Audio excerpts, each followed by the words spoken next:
बरोबर आहे महेश. एखाद्या इंडिया अकाउंटला पाहिजे का नाही? तर तुम्ही काय सांगितलं काय? लय लोक मेले म्हणले.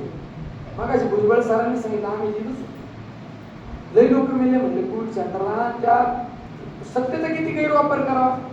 लालगे डॉक्टर रिटायर झाले विचार, त्याला फोन करून गमती जरा माहिती द्या आम्हाला, आम्ही सांगितलं तसं देऊन द्या. आणि एवढं खोटं नाटक करतात का? ती एक नालायक तहसीलदार म्हणजे मी तर कसं स्पष्ट बोलणार आहे. त्याच्यामुळे आयला विधानसभेला पण आपलं टेंडर घेतो, फॉर्म बात करायसाठी टेंडर घेतो. दिलं आपलं मोठं देवदर्शनाला कशी त्रास करीत होती.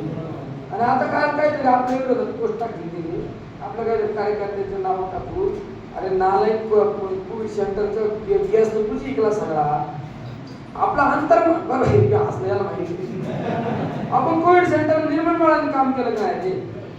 आणि त्याच्यावर हे नालायक लोक, अरे तुम्हाला जाण्याची नाही तर मनाची लाज वाटून द्या जरा. तुम्ही लिहा विरोधात काय लिहायचं तुम्हाला तरी आपल्या तालुक्याचे तुम्ही पैशासाठी गोतले पैसे उचलून तुम्ही विरोधातल्या बातम्या छापले. हे तर पटलं पाहिजे का नाही तुम्हाला?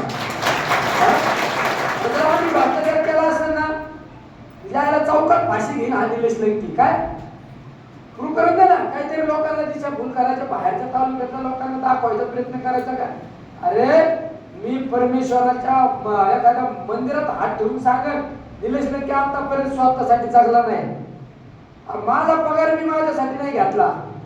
माझा पगार सुद्धा प्रतिष्ठानच्या अकाउंट दिला का नाही?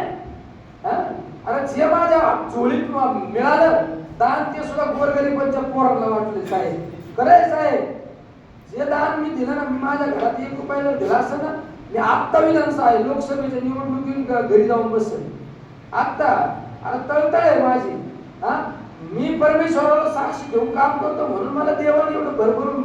मला काय नाही, मी माझ्यासाठी काय नाही मागितलं. हे समाजाची सेवा करण्यासाठी मला देवदेवतांचा मी आशीर्वाद मागितला, ते फळ मला मिळालं. मला कुठं कंपनी नाही टाकली मी. आणि त्या आपल्या त्या आईने ती बिचारीने तिने कुठे गेली होती आपली, तिने सांगितलं मी विधानसभेचा अर्ज भरल्यानंतर 5 वर्षात मी 33 लाख रुपये कर्ज वाजायचं. अरे एखाद्या ठिकाणी मी प्रॉपर्टी घेतली असते दाखवा ना. मी घेतली का माझ्या कुठेतरी म्हणलं दीपक लंकेने पैसे प्रॉपर्टी घेतली, कुठेतरी आणलं छाप नालायक कुठे घेतली दाखवा ना. घेतलं? अरे घेतलं असतं तरी जायला म्हणजे हे चुकीच्या पद्धतीने दिशाभूल करायला. आता तुमच्या स्वाभिमानाची लढाई आहे. मी निवडून 1001 टक्का नाही त्याला 1 टक्का आपण निवडून येतो. हे जे आपल्या तालुक्याला बदनाम करण्याचं काम केलं जातं. 4 साल आपल्यावर प्रत्येक आपल्या तालुक्यात 5च आहे.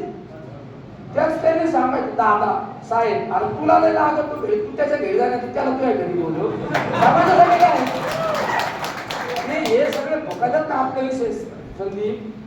हे सगळे रिचार्ज वाले आहेत. रिचार्ज याला रिचार्ज टाकलं का भोकातात, बरोबर आहे?